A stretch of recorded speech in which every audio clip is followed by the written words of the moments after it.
Bismillahirrahmanirrahim. Assalamualaikum warahmatullahi wabarakatuh. Alhamdulillah wassalatu wassalamu ala Rasulillah wa ala alihi wa sahbihi wa man walah.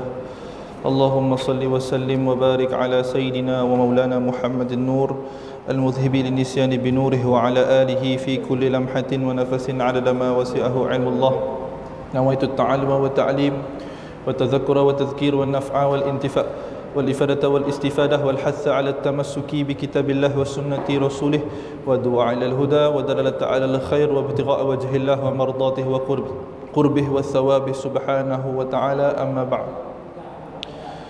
Alhamdulillah, syukur kepada Allah Subhanahu wa taala, kita diberikan peluang untuk bersama-sama sekali lagi mempelajari kitab Ar-Risalah Al-Jami'ah wa Tazkiratun Nafi'ah, iaitu kitab yang takut-takut tuan-tuan lupa lah, kami tolong ingatkan. Kitab berkaitan fiqh lah. Dah sekian lama kita bercuti dan kita bertemu kembali lah, Alhamdulillah. Jadi kita selesai mempelajari bab puasa ya. Maka kali tu kita akan masuk dalam bab zakat. Mun tuan-tuan ada buku tok di bersama tuan-tuan, mun saya dah siapa? Dalam buku tok kita belajar tentang bab zakat lah. Bab zakat. Ya, ini bab zakah. Jadi kami akan baca matan seperti biasa. Qala musannifu rahimahullahu taala wa nafa'ana bi ulumihi fid dharain amin. Wa amma az-zakatu wa hiya rabiul arkanil islam fatajibu 'ala muslimin ma'rifatul anwa'il amwal al-wajibati fiha wa hiya an-na'am wal naqdan wat tijarah wal rikas wal ma'din wal mu'asyarat wa hiya al-hubub was thimar. Jadi yang pertama tentang zakat, yang ini perlu kita ketahui, zakat adalah merupakan rukun Islam yang keempat. Jadi justru wajib bagi seluruh umat Islam, setiap umat Islam, untuk mengetahui jenis-jenis harta yang wajib dizakatkan. Seperti mana masyarakat kita tahu yang zakat tu hanya zakat fitrah. Zakat fitrah pada hari raya. Tapi mesti tahu bahawasanya zakat harta simpanan, zakat zakat rikas, zakat emas, zakat peraknya, semuanya perlu ada dizakatkan, zakat perniagaan juga. Jadi yang pertama disebutkan dalam kitab, zakat yang wajib adalah zakat haiwan ternakan. Jadi zakat haiwan ternakan maksudnya dalam meliputi 5 jenis binatang. Yang pertamanya adalah unta, al-ibil, unta. Yang kedua kerbau, lembu, kambing dan biri-biri. Ayam kena zakat sih, ayam sih kena zakat. Yang 5 tu aja. Yang namanya na'am. Na'am tu adalah haiwan yang berkaki 4. Haiwan ternakan. Jadi haiwan ternakan tu, macam ni kita mau tahunya dikira wajib zakat ke si? 2 syaratnya. Yang pertama mesti cukup nisab, dan yang keduanya cukup haul. Cukup haul tu adalah cukup setahun lah kita inang ternak kambing ataupun unta ya. Jadi kadar nisab ya, kita boleh rujuk dalam Google lah. Rujuk tadi kadar nisab zakat ternakan akan keluar. Yang ada unta 5 ekor ke 9 ekor, 1 kambing umur setahun. Kemudian 30 ke 49 lembu, kena beri tabi' lembu jantan yang umur setahun. Mun ada 40 ke 49 kambing, kena zakatkan seekor kambing ke setahun. Ianya pun nisabnya lah, kadar-kadar yang wajib dikeluarkan bagi sesiapa yang ada haiwan ternakan, ada menternak binatang lah. Bila kita menternak binatang tu, zaman kini tu lah, mun kita di Malaysia tu mungkin setidaknya si zakat lagi dah. Sebab apa? Sebabnya si mencukupi syarat. Syarat zaman dulu, haiwan ternakan yang wajib dizakat adalah antakuna saimah. Antakuna saimah tu maksudnya apa? Maksudnya haiwan tu dibiar bebas, bukan diberi makan. Zaman kita kebanyakannya haiwan tu kita yang beri makan. Bila kita sedia makanannya, maka bila mana namanya alafa tu, idza alafaha fala zakata fiha. Munnya diberi makan, makanya si akan ada zakat. Kata dalam hukum mazhab Syafi'i lah, maka si diberi wajib punya zakat munnya diberi makan. Munnya saimah tu tadi dibukakan kandang, suruhnya lepas, suruhnya makan sendiri. Macam pengembala lah, suruhnya pulang petang, tiap setahun, tulul am, setahun nya makan sendiri, bukan diberi makan, maka wajib zakat baginya Mun orang yang kita beri makan, kita yang nyediakan makanan baginya, si wajib zakat. Ianya pun syarat haiwan ternakan. Dan yang keduanya adalah harta simpanan lah daripada emas dan perak. Emas tu berapa gram yang kita perlu tahu nisabnya? Nisabnya adalah 85 gram emas. Jadi siapa-siapa yang ada simpan emas di rumah wajib zakat lebih nisab. Nisab dan cukup haul setahun. Sama juga dengan perak 588 kata 576 rasanya. Sebab nisab perak tu ada berlaku khilaf lah berapanya pun kadarnya. Tapi selalunya akan dihitung ikut emas. Jadi contohnya bila isteri tuan-tuan, tuan-tuan semua ada di rumah yang ada emas, maka emas yang dijadikan sebagai perhiasan si dikira zakat, si wajib zakat baginya. Tapi andai kata zakat atau emas yang disimpan untuk disimpan jadi aset, maka ia wajib zakat. Wajib zakat. Contohnya bila perhiasan perempuan tu yang wajib zakat apabila apa? Apabila yang makin emas lebih daripada kadar adat. Contohlah kita di Bintulu tu.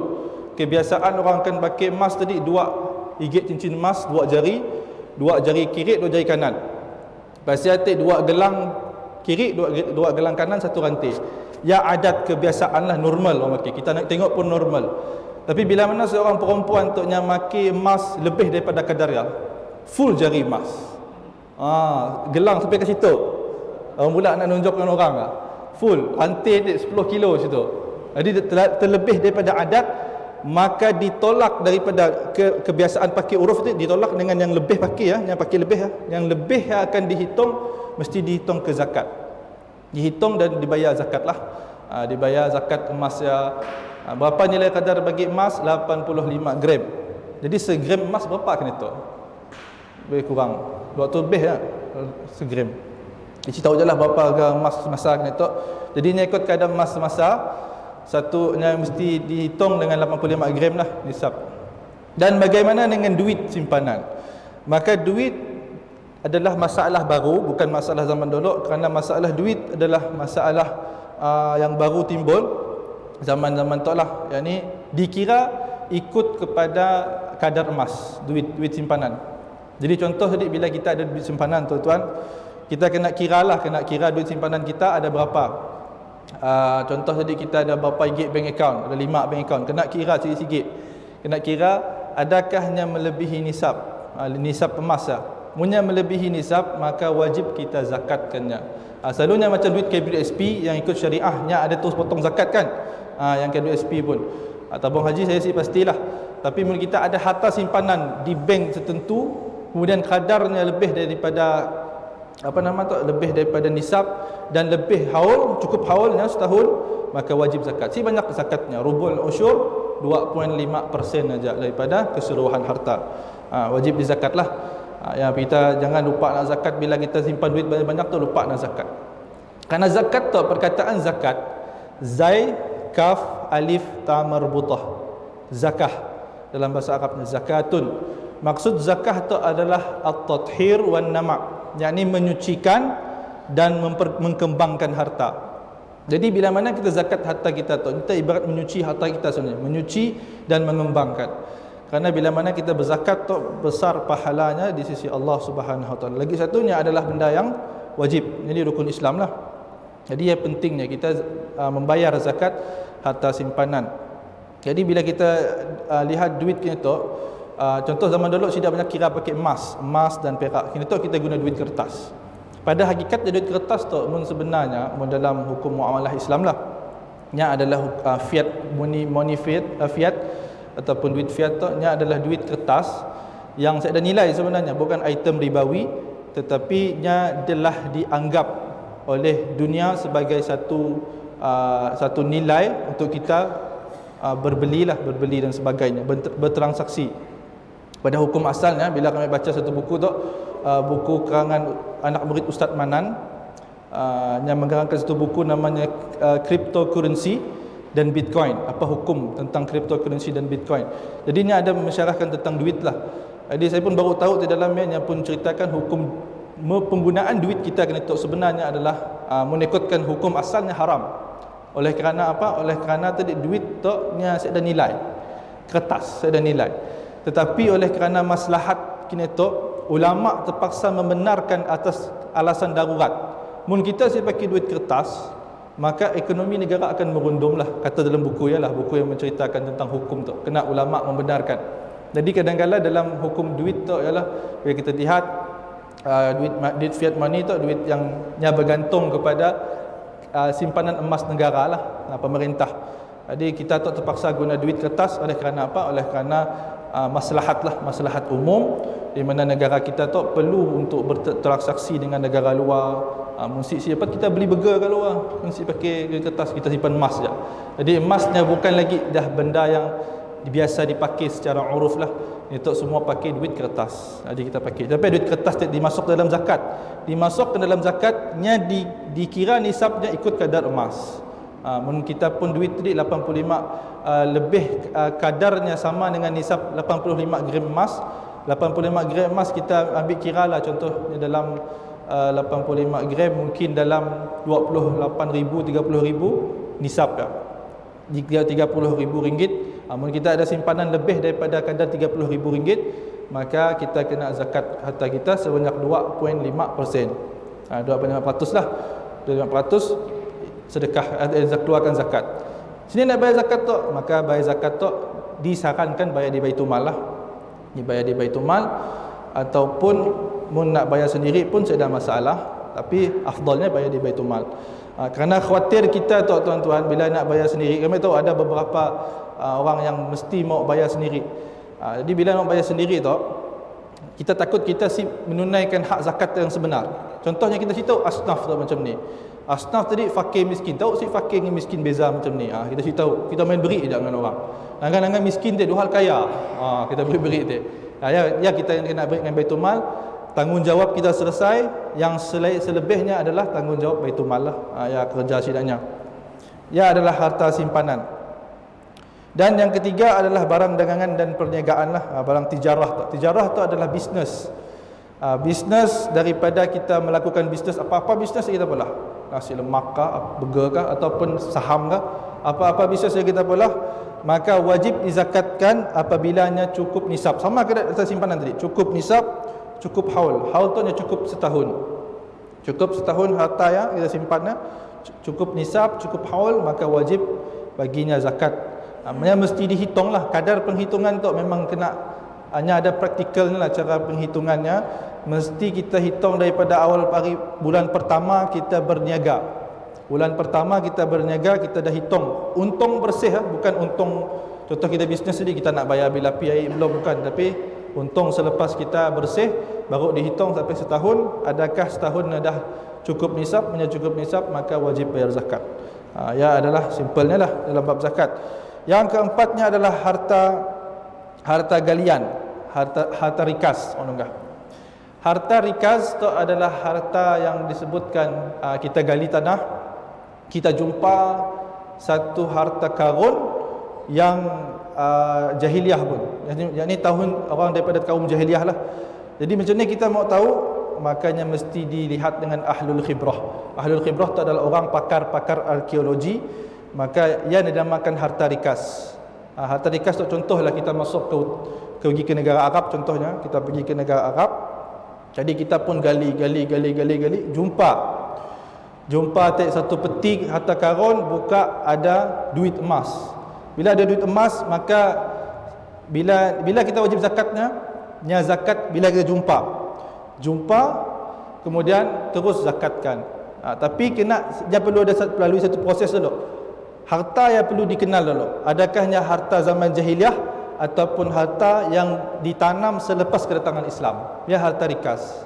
Apa hukumnya ditanam pada zaman waktu Islam dah datang? Maka dikira harta luqtah. Harta luqtah tu apa benda lagi? Pening. Jadi harta luqtah tu adalah barang temu. Barang bernilai yang ditemu oleh kita. Apa hukumnya? Barang yang kita temu. Yang namanya hukum luqtah dalam bab muamalah. Contoh bila kita jumpa barang tepi jalan, mesti kita main ambil je.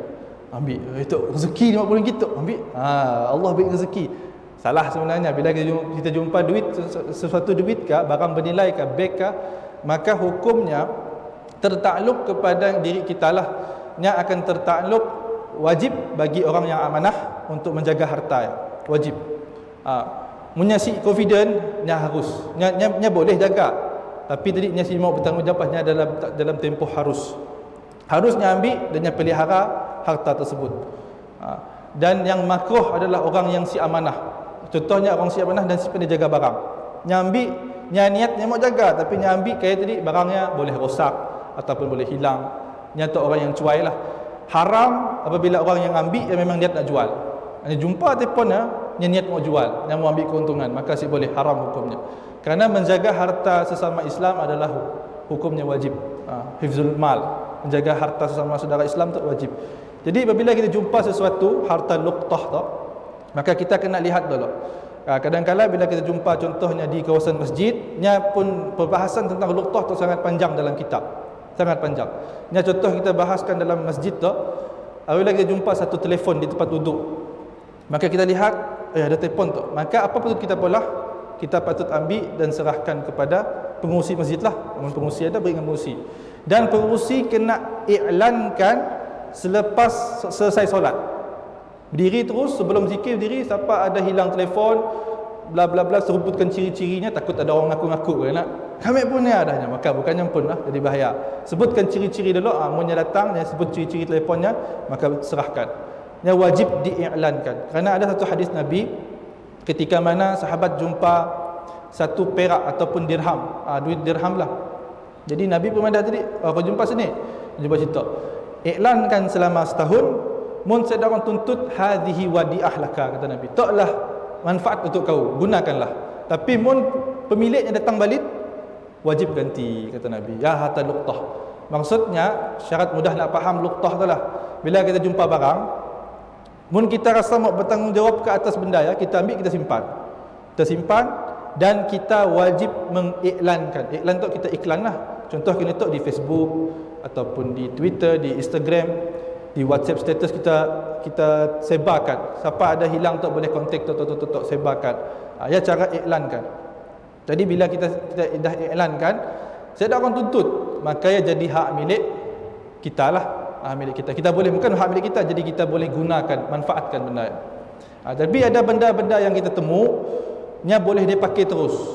Boleh dimanfaatkan terus lah. Contohnya, tok kami pulang tu lah, tiba-tiba jumpa KFC di jalan.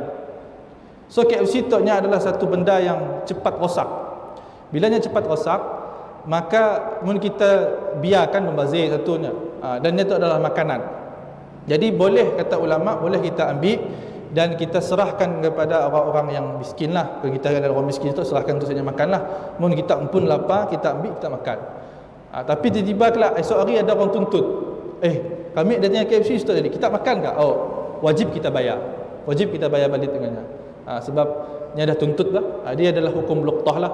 Hukum luqtah tu adalah hukum yang kita jumpa barang yang bernilai di sisi syarak. Barang yang bernilai. Yang penting jadi barang yang bernilai. Adapun barang yang saya ada nilai tu, contohnya ikut adat, atau benda tu ikut adat. Kata para ulama dalam kitab, barang yang dijumpai yang bernilai di sisi masyarakat.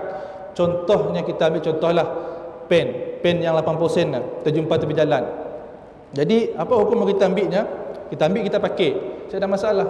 Mungkin di sisi masyarakat tadi pen 80 sen je harganya, jadi masih bernilai. Tapi mun barang yang bernilai di sisi masyarakat, makanya ada wajib kita memeliharanya dan kita jaga dan kita berikan semula kepada pemiliknya. Pentinglah kita menjaga bab luqtah. Jadi apa kaitannya dengan harta rikas tadi? Harta rikas yang wajib dizakat tu, harta rikas kita gali tanah, kita jumpa harta karun. Harta karun yang munnya kita dah kenal pasti, harta tu harta yang ditanam semasa zaman jahiliah. Bila sebut zaman jahiliah, nya adalah zaman yang sebelum zaman Islam masuk, sebelum zaman Rasulullah. Maka sebelum zaman Rasulullah dikenal zaman jahiliah. Maksudnya pasti itu adalah harta zaman jahiliah, maka itu hak miliknya lah. Maka hak miliknya, maka lepasnya kira harta itu tadi wajibnya zakat 2.5%. Zakatkan harta rikas lah. Jadi punya waktu zaman Islam dah masuk, makanya jadi harta luqtah. Bila harta luqtah tu kena iklankan lah, iklankan. Siapa ada tinggalkan barang di situ, mesti temu setahun lah, manfaatkan benda ya. Kata Nabi, hadhihi wadi'atun laka, maka itu adalah manfaat untuk kau. Ya adalah hadis Nabi tentang luqtah. Jadi macam ni harta rikas tu berbeza dengan harta simpanan dan selainnya. Kerana apa? Kerana harta rikas tu nya sudah haul. Kita jumpa aja terus zakat. Jumpa aja terus zakatkan. Berapakah kadar nisabnya? Nisabnya sama macam emas tadi, 85 gram lah. Selalunya emas tu kita jumpa banyak lah, kadang dalam keadaan yang banyak. Dia adalah harta galian, harta rikas. Yang kelima tadi adalah harta logam. Harta logam tu adalah logam yang diperbuat, yang datang daripada emas dan perak.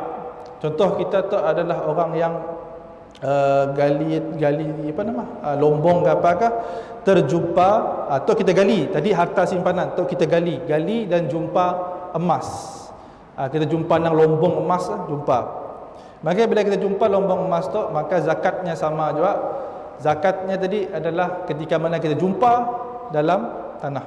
Jumpa dalam tanah tu kita tahu situ tempat emas lah. Kita jumpa nang apa nama orang kata, nang tempat emas berkumpul saja, kita pun dapat, kita gali dan jumpa, maka wajib zakat. Yang namanya harta galian atau harta galian logam. Apakah kita gali tadi kita jumpa petrol, wajib zakat si wajib. Kerana yang wajib hanyalah emas dan perak. Menjumpa tembaga, an-nuhas, tembaga si wajib. Permata si wajib, apa-apa selain daripada emas perak si wajib zakat. Kecuali emas dan perak yang wajib zakat kita jumpa dan kita gali bawah tanah. Yang namanya harta logam lah, emas dan perak. Nisabnya pun sama juga, 85 gram. Yang terakhir, yakni tanam tanaman seperti bijirin dan buah-buahan. Yang keenam tu adalah yang disebutkan sebagai muasyarat lah. Muasyarat tu 10%. Yang dizakatkan 10%. Contohnya bila kita lihat orang yang melakukan tanam-tanaman seperti anggur, kurma, dan apa juga, Allahumma salli, beras, gandum, albur, gandum putih dengan gandum merah. Itu adalah yang wajib dizakat lah. Wajib dizakatkan. Yang digelar sebagai makanan asasi. Jadi makanan asasi itu yang wajib dizakatkan. Siapa yang melakukan pertanian, itu namanya zakat pertanian lah namanya. Zakat pertanian. Jadi yang daripada buah-buahan tadi yang wajib hanyalah rutab wal inab, yakni kurma dengan anggur sahaja yang wajib. Jadi kadar zakatnya macam ni. Kadar zakatnya berbeza. Kadar zakatnya pakai sok, kiraannya beza lagi. Yang pakainya pun nisabnya adalah 5 awsaq. 5 awsaq tak bersamaan dengan 300 sok. Atau kiraan Arabnya lah. Kiraan mudahnya nisab bagi zakat pertanian tu beratnya mesti 825 gram, kilogram, kg. 825 kilogram.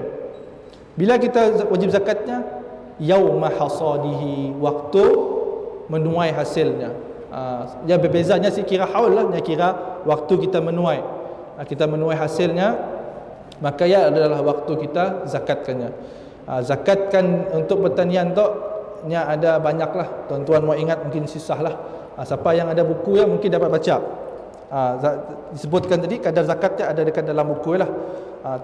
Kadar zakat bagi tanaman tu, orang pun ladang ataupun yang pun tempatnya pertaniannya menggunakan penjagaan air, elektrik ataupun ada pekerja, maka nya akan zakat sebanyak 5% daripada hasil, 5% je. Adapun orang yang menggunakan siraman daripada semula jadi seperti air hujan dan sebagainya, saya dah guna air daripada kita bayar, saya dah bayar, kita pakai semula jadi je, makanya kena bayar 10% daripada zakatnya. Bila contoh lah pemilik beras, kilang beras tu tadi, nya ada kebun apa orang kata, sawah lah tempat beras lah. Maka tadi cukup nisab, yang pun nisab berasnya 1200 kilogram. Maka tadi kita kena ingat basicnya, bila mana zakat pertanian yang pun nisab bagi tanaman adalah 825 kilogram. Munnya pun hasilnya daripada penuaian 1200 kilogram yang pun hasil. Kadar nisab 825. Maka wajib baginya zakat. Wajib baginya zakat Bilanya zakat tadi, macam ni yang mau zakatkan, makanya perlu dilihat lagi macam ni prosesnya mengolah beras. Adakah menggunakan jentera, adakah menggunakan barang-barang apa semua, menggunakan alat-alatan, makanya wajib zakat 5% sahaja. 5% daripada hasil tadi, 5% daripada nilainya pun pun hasil daripada beras. Ia adalah zakat bagi tanam-tanaman. Sama je dengan buah, semua sama. Permasalahan dalam zakat tu kita akan bahas pada zakat fitrah lah, yang selalu kita temui. Jadi yang seterusnya kita baca, fala zakata fi ma siwan na'am as-sa'imah wa yushtaratu haululaha. Tidak ada zakat bagi selain daripada haiwan ternakan yang saimah, yakni yang dilepaskan bebas untuk mencari makanan sendiri. Selain itu juga disyaratkan juga cukup haul. Wa kadzalika yushtaratu lin-nuqudi wat-tijarati wa yushtaratu fi hadhihi al-anwa' an-nisabu aidan. Dan begitu juga disyaratkan bagi an-nuqud dan tijarah. An-nuqud itu adalah harta simpanan dan barang dagangan yang disyaratkan cukup haul dan juga nisab, iaitu kadar tertentu yang diwajibkan zakat. Jadi sebut dalam kitab tu ada sebut kadar zakat barang dagangan 25% lah. Tanaman yang memerlukan penjagaan dan siraman air oleh petani 5%, dan yang ketiga tanaman yang disirami air secara semula jadi seperti air hujan dan sebagainya 10%. Jadi kita masuk zakat fitrah lah. Jadi banyaklah zakat fitrah. Zakatul fitri wajibatun ala kulli muslimin idza fadalat an qutihi wa quti man yaqutuhu yaumal 'aidi wa lailatahu arba'ah abdadin bi mudin nabi. Jadi zakat fitrah wajib ke atas setiap orang Islam apabila ada kelebihan daripada makanan asasi bagi dirinya dan bagi orang yang tanggung di hari raya dan malam raya sebanyak 4 mud Nabi. 4 mud Nabi disebutkan. 4 mud Nabi, satu mud adalah satu cupak lah, 650 gram. Jadi kita wajib bayar zakat fitrah. Salah satu isu yang selalu tiap-tiap tahun berulang tentang zakat fitrah tuan-tuan adalah bila mana kita membayar zakat bagi anak kita yang sudah baligh. Anak yang sudah baligh kita boleh bayar zakat sesuka hati, kena minta izin dulu. Fayajibu alaihi izin, maka wajib baginya izin. Tapi ada ulama mengeraskan pendapatnya, mengatakan barang siapa yang membayar zakat badan tu tanpa minta izin anaknya, fa alaihi ismun, maka ke atasnya dosa katanya. Kerana apa? Kerana telah mengganggu satu ibadah dan ibadah badan, dan satu lagi minta izin lah. Main bayar-bayar aja. Contoh berlaku di Semenanjung tu, ada seorang dah tanya dengan Maulana Lutfi.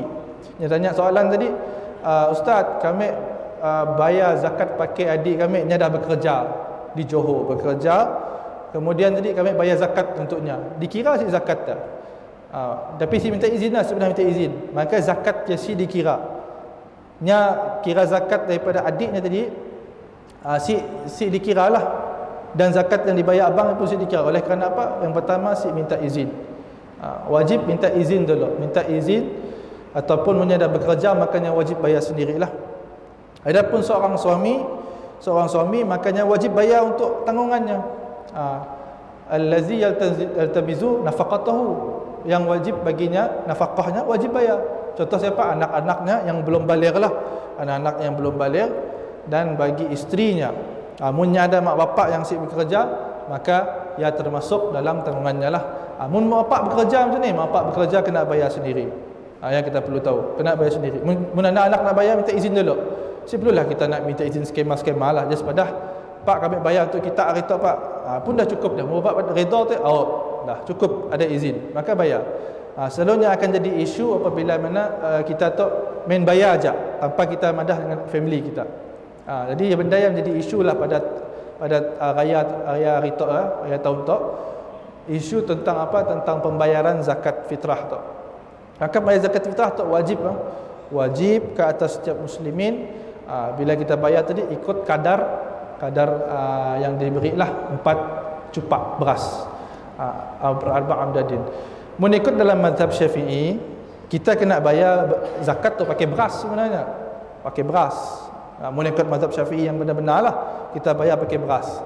Tapi takutlah mun kita bayar pakai beras. Banyak aja beras di rumah orang miskin dah. Lalu dagang beras geng lah. Jadi di fatwa berkeluar, fatwa telah mengeluarkan satu kenyataan, Jabatan Fatwa, bahwasanya kita menggunakan mazhab Hanafi untuk apa? Untuk menggantikan berasnya kepada duit. Kerana apa? Kerana bila kita guna duit, orang miskin pun bolehlah manfaatkan duitnya untuk membeli barang-barangan. Beli daging ke, hari raya ke lah, beli baju ke. Tok hari raya beras penuh di rumah. Penuh beras di rumahnya. Apa nak pula beras hari raya tok? Makan nasi je kita tok dah hari raya. Maka tapi lah ulama tok bukan benda yang kita boleh sekati-sekati lah. Adapun dalam kita tok secara umumnya menggunakan mazhab Syafi'i, tetapi ada beberapa perkara dan maslahat kita meminjam mazhab lain. Contohnya bab zakat lah. Bab zakat tok kita guna mazhab Hanafi. Mazhab Hanafi yang membenarkan bayar zakat guna duit, mazhab Syafi'i itu guna beras. Macam saya dulu di Yaman bayar guna gandum. Kami orang akan collect duit, beli satu gandum yang berapa kilo dah, 30-50 kilo ke. Maka akan ditimbang ikut mud, diberi satu plastik dan setiap seorang akan pegang dan diserahkan atas truk lah. Ada sidak geng-geng Baitumal Yaman lah, cuma lebih kurang. Bukan Baitumal lah, just community lah. Jadi kita akan letakkan barangnya sambil niat lah, nawaitu an ukhrijaz zakatal fitri hadhihi sanadillah ta'ala. Saja aku mengeluarkan zakat fitrah pada tahun ini kerana Allah Ta'ala letak atas truk. Selebihnya tepung gandum yang kelak akan diserahkan kepada orang miskin lah, kepada orang miskin. Kasihnya lebih tahu lah. Cuma cara mun di Yaman macam kita situ dah ada amil. Kita bayar dengan amil, kita bayar terus dengannya pun sirah lafaz ijab qabulnya selesai. Selesailah kita bayar zakat. Cuma yang pentingnya bila zakat fitrah, maka hendaklah kita seperti yang kami sebut tadi, bila kita nak bayar zakat fitrah untuk orang lain selain daripada tanggungan kita, wajib minta izin. Yang kita perlu ingat, wajib minta izin. Jangan kita bayar sekati je. Macam kita nak sedekah-sedekah. Jadi ada orang tanya soalan, adakah jadi dengan bayaran lebih nak si dikira sebagai zakat? Makanya akan dikira sebagai sedekah. Dikira sebagai sedekah tatau, sedekah sunat saja. Tapi zakat tak si dikira. Kerana apa? Kerana zakat tu adalah ibadah wajib. Bila mana kita si ibadah zakat tu, lelah kita puasa 30 hari si dikira, rugi. Sampailah zakat tu penting. Sampai ada satu hadis sebut tu, barang siapa yang saya bayar zakat fitrah, maka pahala puasa yang tergantung di tengah-tengah di antara langit dan bumi. Saya pergi. Orang dah take pending. Pendingnya pun pahala. Jadi rugi. Sampailah zakat fitrah tu wajib dibayar. Wajib dibayarlah. Jangan bayar lambat-lambat, bayar cepat-cepatlah. Bayar yang sunatnya bayar zakat fitrah adalah ketika lekat sebelum solat raya lah, sebelum solat raya. Tapi mungkin kita rasa benda yang sempit ataupun boleh kata tadi ramai orang bergaut, maka bayar sebelum lah. Bayar pada 10 hari sebelum hari raya dan sebagainya, maka ia adalah harus hukumnya, bukan sunat. Sunat adalah pada pagi lepas subuh sehingga sembahyang raya, tempoh yang sunat membayar zakat. Ia adalah bab zakat fitrah lah. Di zakat fitrah pun dah habis ya. Itu kita berada di bulan Zulqaidah. Dan akan masuk bulan Zulhijjah. Ini bulan musim haji lah. Tapi tahun tu kita saya dah haji. Jadi satu musibah yang besar lah. Satu musibah yang besar bila mana satu ibadah. Ada berapa minit ke? 7 minit ke? 4 ke? 7 minit ke? Okey. Jadi bab zakat fitrah tadi, sementara kita masih dalam bab zakat, maka kita akan jelaskan sedikit tentang asnaf. Siapakah asnaf? Asnaf zakah tu. Jadi asnaf tu seperti mana yang disebutkan di dalam Al-Quran, innamas sadaqatu lil fuqara. Sesungguhnya zakat tu yang pertama untuk orang fuqara. Fuqara tu orang fakir. Wal masakin, dan orang yang miskin. Wal amilin, yakni orang-orang amil. Amil tu orang yang dilantik oleh Baitul Mal lah. Alaiha wal muallafati qulubuhum, dan orang yang hatinya tertarik dengan Islam. Wa fir riqab, dan orang yang riqab. Wa gharimin, dan orang gharimin. Wa fi sabilillah, yang berjuang di jalan Allah. Wa ibni sabil faridatan minallah, satu kewajipan daripada Allah, wallahu alimun hakim. Maka ianya adalah satu Allah Subhanahu wa taala adalah yang Maha mengetahui dan Maha bijaksana. Jadi apakah ta'rif fakir? Fakir, saya tahu fakir miskin orang bahasa Melayu kan. Ta'rif fakir, al-faqir wa huwa man la mala lahu wa la kasba aw lahu kasbun aw malun walakin la yaqa'u mawqi'i min kifayatihi. Orang fakir tu nya orang yang tadi seada harta dan seada sumber pendapatan. Kadang-kadang mungkinnya ada pendapatan tetapi nya pun pendapatannya si cukup untuknya sehari ya. Si cukup. Wal murad bi'ana bil kifayah binisbati lil umr al ghalib. Kerana mungkin kerana dimaksudkan dengan si cukup untuk dirinya, mungkin kerana tadi nya ambil anak apa semua, makanya ada gaji tapi si cukup. Gajinya minat 300 sebulan. Si cukup untuk seharian, untuk keperluan sara hidupnya si cukup. Contohnya adalah tadi yasul aqallu min nisfi ma yakfi, seperti apa sebulan tadi nya memerlukan 1000 rial. Contoh di stoknya beri 1000 rial lah. 1000 rial tetapi nya dapat gajinya 500 sebulan. Jadi yang dinamakan fakir. Fakir itu adalah orang yang ada pendapatan tapi cukup, dan boleh juga bermakna orang yang seada pendapatan dan seada harta langsung. Yang namanya fakir. Dan miskin pula nya ada harta, nya ada duit, dan nya juga ada pendapatan tetapi nya si cukup min kifayatihi daripada keperluannya. Oleh kerana apa? Kerana tadi nya kira tadinya cukup untuk dirinya tapi si cukup untuk orang lain lah, miskin tu. Nya untuk keperluannya. Yakni yahsulu fawqa nisfi ma yakfi. Nya mendapati hasil daripada pendapatannya separuh daripada apa yang nya perlukan. Contoh tadi dalam sebulan, nya beri contoh sudah 1000 sebulan. Nya perlukan kira tadi nya pun keperluan sebulanannya lah. Tapi gajinya 800 sebulan, atau dinamakan miskin lah. Kira ikutkan istilah orang Melayu tadi, nya cukup untuk kadar tertentu je. Gaji nanti cukup untuk kadar tertentu. Mungkin hari tu nya boleh makan dengan hartanya, tetapi esok hari mungkin masih cukup. Jadi kadar miskin tu nya atas sedikit daripada fakir. Fakir tu berada di bawah. Paling teruk lah fakir tu. Fakir tu memang dah golongan yang seada harta disebut fakir. Miskin tu pulang nya ada harta, ada sumber pendapatan. Mun beza fakir tadi nya seada sumber pendapatan, dan mungkinnya ada sumber pendapatan tapi memang si cukup untuknya menanggung dirinya ataupun ahli keluarganya. Ia disebutkan dengan miskin. Siapa orang fakir miskin tu diberi zakat lah, akan diberikan zakat yang dinamakan asnaf. Anak yatim dikira sebagai asnaf si. Anak yatim tengoknya pun syarat, adakahnya miskin ataupun adakahnya fakir. Sebab ialah kita lihat zakat kita nya berikan kepada para penuntut ilmu. Oleh kerana apa? Para penuntut ilmu tu setidaknya fakir kerana saya ada pendapatan dan saya tengah belajar. Nya ada dua sebab diberikan kepada orang menuntut ilmu. Yang pertama kerana setidaknya fakir, saya ada pendapatan. Yang kedua oleh kerana saya menempuh jalan fi sabilillah. Kerana orang-orang yang disebutkan menempuh jalan fi sabilillah ada tiga. Yang pertama orang yang mengajarkan agama Allah. Yang kedua adalah orang yang berdakwah di jalan Allah. Yang ketiga adalah orang yang menuntut ilmu agama. Itu adalah tiga ciri yang disebutkan fi sabilillah zaman kini tu. Adapun zaman dulu fi sabilillah tu perang lah.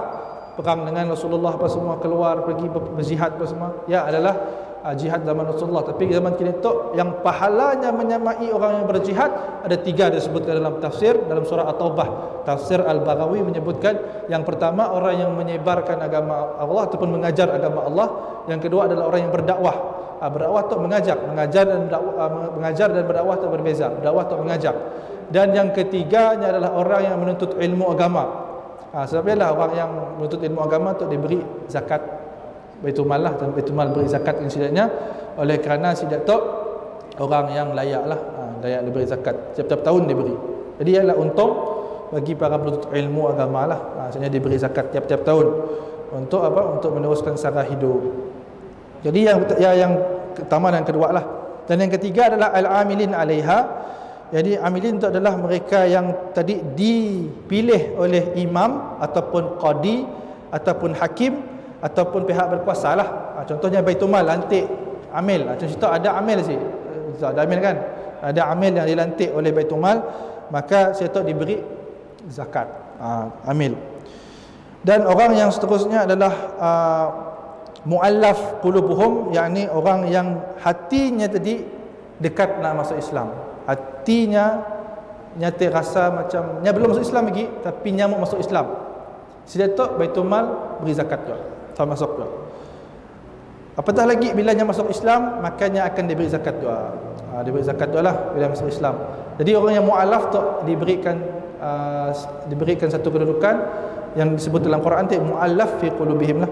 Jadi muallaf tadi orang yang dekat hatinya lembut kerana Islam. Bila hatinya lembut kepada Islam, makanya akan diberi zakat. Cuma yang kami tahu, zakat di Baitulmal Sarawak lah kepada orang mualaf yang akan diberikan selama 3 tahun sahaja. Lepas 3 tahun dah saya lagi kira mualaf, you dah dikira muslim. Sebenarnya saya dah lagi giliran mualaf, you adalah muslim bagi selepas 3 tahun. Selama 3 tahun dia akan diberikan sumbangan zakat setiap bulan bagi orang mualaf. Dan seterusnya lah, yang ada lagi al-gharimin, ar-riqab, yang ini hamba-hamba yang ingin membebaskan dirinya daripada perhambaan tadi boleh. Orang yang gharimin, yakni orang yang ada hutang bukan kerana maksiat, boleh zakat bantu. Al-gharimin, orang yang ada hutang lah, dia dah mampu bayar, miskin, maka boleh dibantu dengan asnaf gharimin. Terusnya fisabilillah, yakni orang-orang yang berjuang di jalan Allah tadi, seperti kami sebut, orang yang menuntut ilmu agama. Zaman Nabi orang yang pergi perang lah. Zaman kita itu adalah orang yang menuntut ilmu. Ibnu Sabil adalah orang yang memerlukan perbelanjaannya, bermusafir dan perbelanjaannya terputus, maka Baitulmal boleh memberikannya zakat untuknya pulang ke negerinya. Ibnu Sabil tu. Contoh Ibnu Sabil tadi, bila kita bermusafir lah, bermusafir yang bukan tujuannya tujuan maksiat, maka tadi kita pergi terputus belanja, kita boleh minta sebagai asnaf Ibnu Sabil. Dan untuk keluarga Rasulullah diharamkan duit zakat, diharamkan duit zakat lah. Keluarga Bani Hashim dan Bani Muttalib diharamkan duit zakat.